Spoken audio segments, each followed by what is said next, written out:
Special train से रामेश्वरम धाम की तीर्थ यात्रा। आज ही अपनी सीट बुक कराएं tripurayatra.com पर। पूरे प्रदेश में और खासतौर से मध्य छत्तीसगढ़ में इस वक्त अच्छी बारिश हो रही, कई जगहों पर रेड अलर्ट की स्थिति है बारिश को लेकर। लेकिन एक हिस्सा ऐसा है जहां अभी भी लोग चिंतित हैं। सरगुजा संभाग, कम बारिश के कारण यहां जल संकट की आहट है। आलम यह कि संभाग के मध्यम जल स्रोतों में बेहद कम जल भरा हो पाया है। वहीं लघु जल स्रोत यहां काफी डेडलाइन के करीब हैं। यानी ऐसी स्थिति है कि आने वाले वक्त में पानी की दिक्कत होना तय लगता है।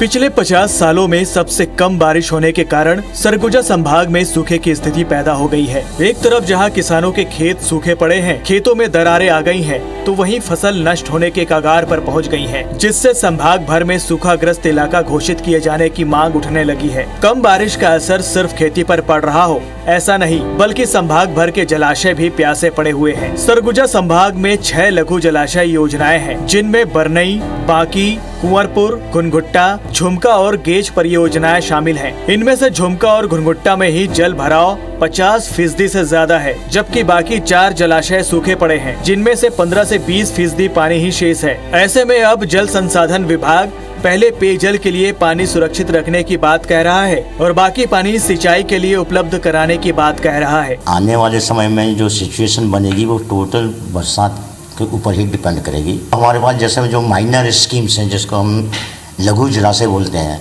वो हमारे चारों जिलों में मिलाकर लगभग 200 की संख्या में होंगे।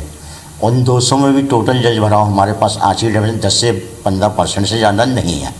तो वहाँ से भी हमको सिंचाई के लिए पानी देने में बहुत दिक्कत जा रही है। चिंता ज्यादा इसलिए है क्योंकि मध्यम जलाशयों में पानी की कमी तो है ही, साथ ही संभाग भर में 200 से ज्यादा लघु जलाशय हैं, जहां पानी डेडलाइन तक पहुंच गया है, यानी इनमें पानी अंतिम स्तर पर है। सबसे बड़ी बात ये कि मध्यम परियोजनाओं से ही पेयजल की आपूर्ति की जाती है। ऐसे में अल्प वर्षा के कारण जल भराव नहीं हो रहा और अगर पानी का भराव नहीं हुआ तो पेयजल आपूर्ति में भी दिक्कत आ सकती है। बारिश अच्छी होगी तो हम आगे कंटिन्यू पानी दे पाएंगे, नहीं होगी तो फिर हम लोग असमर्थ हैं पानी देने के लिए। यदि इस साल बारिश नहीं होती है जैसा भी पैटर्न चल रहा है, तो आने वाले अगले साल के लिए भी हमको पानी सिंचाई के लिए तो पानी देने में बहुत ही दिक्कत जाएगी।